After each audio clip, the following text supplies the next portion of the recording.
आज आपण मस्त चमचमीत आणि चटपटीत अशी साबुदाण्याची खिचडी पाहणार आहोत। आता उद्या एकादशीचा उपवास तर आहेच आणि काही दिवसात श्रावण सुद्धा चालू होणार। साहित्य पाहूया।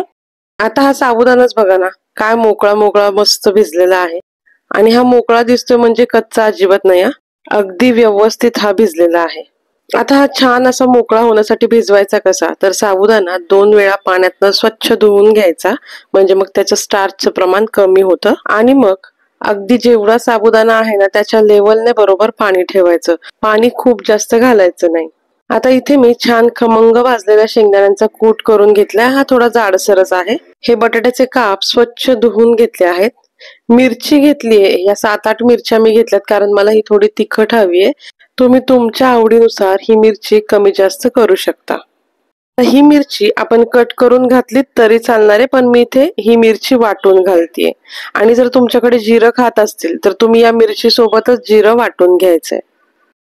आता ही मिरचीची पेस्ट आहे ना, ही जास्त एकदम बारीक नाही करायची, थोडीशी अशी ओबडधोबड ठेवायची।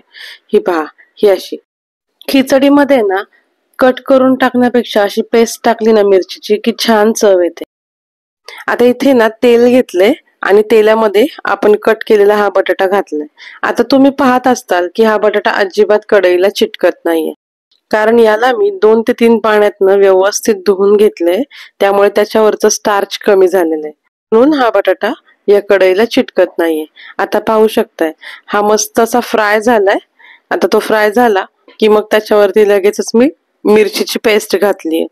आता ही मिरचीची पेस्ट बटाट्यावर का घातली, कारण ती आधीच जर घातली असती तर ती करपली असती, त्याच्यामुळे बटाट्यावरती घातली। आता लगेचच आहे ना मिरचीची पेस्ट झाली ना फ्राय की लगेच त्याच्यावरती दाण्याचा कूट घालायचा आणि हा सुद्धा छान 1 मिनिटभर परतून घ्यायचा।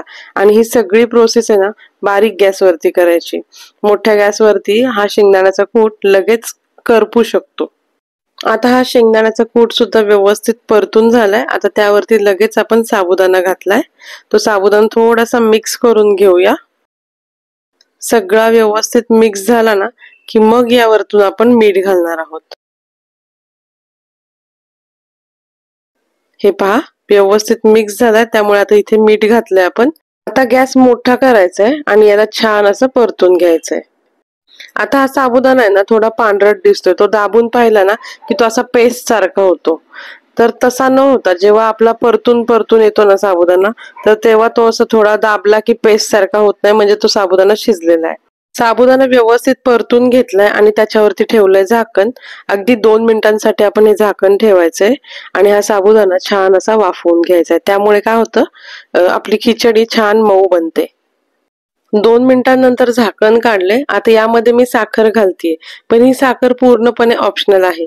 मला थोडीशी साखर आणि लिंबाची चव आवडते। आता यामध्ये लिंबू सुद्धा घालणार आहे। ही साखर मिक्स झालीये, गॅस आपण बंद करायचा आहे आणि आता त्यावरती आपण लिंबाचा रस घालायचा आहे। हा लिंबाचा रस छान मिक्स करायचा आहे आणि ही खिचडी गरमागरम सर्व करायची आहे। एकदा तुम्ही सुद्धा आहे ना साखर आणि लिंबू घालून पहा, अगदी अप्रतिम लागते, म्हणजे तुम्हाला दह्याची सुद्धा गरज लागणार नाही याच्यासोबत। जसं मी तुम्हाला सांगितलं की आपण ही छान चटपटीत खिचडी बनवणार आहे, ती याचमुळे सांगितलं कारण मी यामध्ये साखर आणि लिंबू सुद्धा घालणार होते। आणि हो, तुमच्याकडे जर कोथिंबीर खात असतील तर तुम्ही यामध्ये कोथिंबीर सुद्धा घाला। चला तर मग रेसिपी आवडली असेल तर चॅनलला लाईक, शेअर आणि सबस्क्राईब करायला विसरू नका। धन्यवाद।